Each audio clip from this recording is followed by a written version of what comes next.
Hi, this is Gretchen Pontius. I'm going to be going through Module 12, Tort Liability, for EDL 850 School Law. First of all, tort liability is going to be a civil wrongdoing committed against another. With the civil wrongdoing is going to result in an injury that could be mental or physical, so the tort liability case then would address the injury that was sustained from that wrongdoing.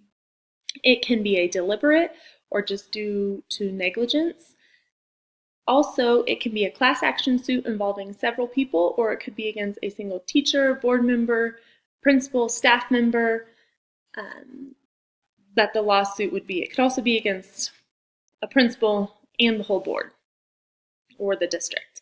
I'm going to go through 5 different court cases that have occurred in schools from 1978 to 2015, and I'm going to go through a private one as well as some public. The first court case I'm going to talk about today is Mitchell v. Cedar Rapids Community School District. In this case, there is a 9th grade SPED student who left school an hour early. She skipped her 6th block. With this, mom did not realize it. She didn't get a call until the evening. Just kind of a little background about the student. Her IQ is a 67. There are not any behavioral concerns. She's capable of performing daily living skills except money management, so there aren't any red flags in her decision making or anything like that. She's rarely without direct supervision at school, but that's not in her IEP. It's just kind of how it has worked out. She has a boyfriend who is also in special education in a lot of her classes. They've been seen kissing in the hallway. The kissing has always been mutual and hasn't raised any flags either.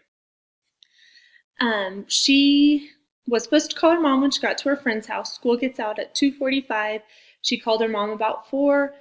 Mom didn't have any red flags until a friend called and said her bag was left in her car, and then she got the evening message from school saying that she had skipped her 6th period that she had left after 5th. But no additional measures were made to contact mom to let her know her student had missed until that evening, automated message. About 8 months later, she told her mom that her boyfriend had raped her in a garage with another student watching, and that other student was shooting her with a BB gun. So when she was not at school, this is what was happening. Again, she waited about 8 months. Once mom found out, she took legal action. She had her daughter go to the police station. The other student admitted to doing this to her, and mom took the school to court, saying that she should have been notified earlier and they should have been keeping better tabs on her daughter. With that, the court case found that 70% of the fault was on the school and 30% was on the student. That resulted in a $500,000 fine to be paid to mom and students. So with this, 3 things I'll talk about with each case is reactive, proactive, and professional ethics necessary. First of all, reactive. Ask the student why she left during the school day. What was she doing? Where was she? Once the school found out she was gone, the next day they could address what had happened to let her know that it wasn't okay. All of that, again, is reactive. It wouldn't have prevented anything, but maybe it would prevent future ones. Proactive, then, would be to create procedures for notifying parents of unexcused absences within the class period that the student is missing. Waiting until the end of the day is a long stretch where something could happen. You also don't want that notification to be too early. At a high school, a student could walk in 10 to 15 minutes late with a pass from another teacher. They were cleaning up something in their home economics class. They were finishing a project in a class, something along those lines. So you don't want to notify too early. But I do think erring on the side of caution here is better, to let them know. And then if the student showed up, mom would probably be texting or calling the student or the school. If the student did show up, they could let the parent know what had happened. From here, then, professional ethics. It is very important to be active and diligent when supervising students to ensure that they are accounted for at all times. You don't want a student to go missing without parents knowing. And if the student is missing, maybe the school would be able to figure out where the student is to help the parents out. The next one I'm going to talk about is Johnson Johnson versus School District of Millard. This one is the case of a 1st grade student injured playing London Bridge in music class. The teacher gave instructions prior to all the students playing. She had 3 students come up and demonstrate how to play before she let students break into groups of 3 and play. In London Bridge is where you link arms, 2 people link them, and then they have someone in the middle and they're shaking them. Again, the teacher gave the instructions prior. As this one student was playing, he told his friends or his classmates to stop 3 times and asked for help 2 times. Once they let go, he flew into some bookshelves. With that, when he flew into them, he ended up hitting his head. He had to get 50 stitches, blurred vision, and he still has headaches as a result from this. The teacher said that she was helping another student, but the student that was injured and the other students in the class testified that she was writing on the board with her backs to them. With this then, they were requesting money for medical expenses, the disfigurement, pain, and suffering that the student caused, and they were rewarded approximately $21,200.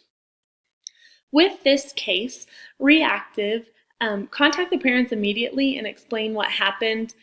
You want to try to get them on your side, for lack of better terms. Let them know that you know something happened, just to kind of keep them in the loop, letting them know. Something proactive here would be to stay present, especially when students are doing something new, something that's a little rowdy.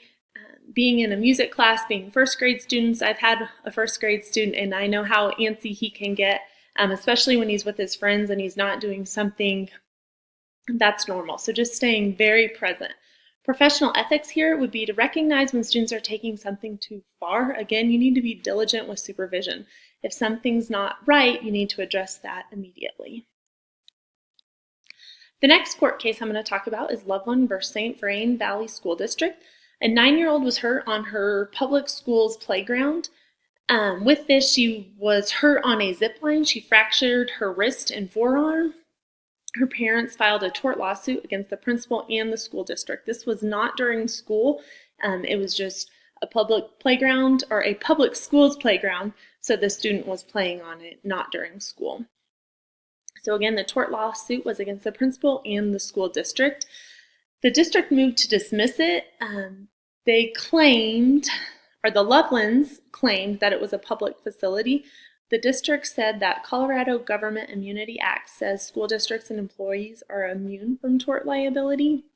The Lovelands then asserted that the zip line qualified as a public facility and a dangerous condition of a public facility.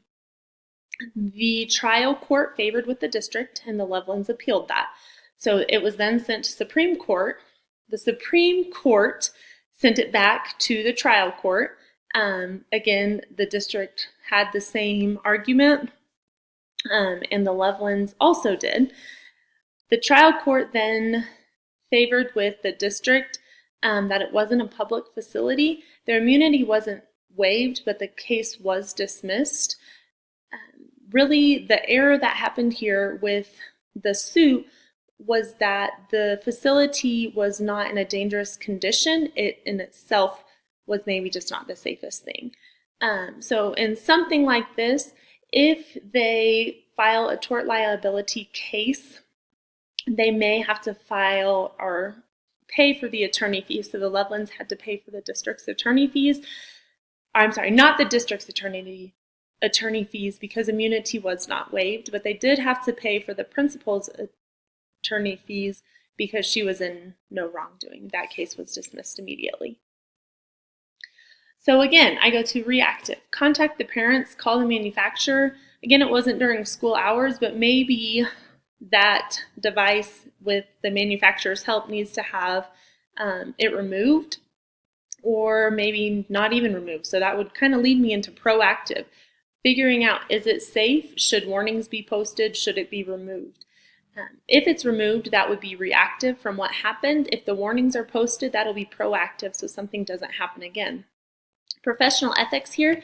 Even when not in school hours, principals and districts need to be cognizant of equipment outside of the building and make sure it's safe. They don't want to be liable for anyone getting hurt. Okay, our next case is Munn versus Hotchkiss Schools. 15-year-old Kara Munn went to China for a school program.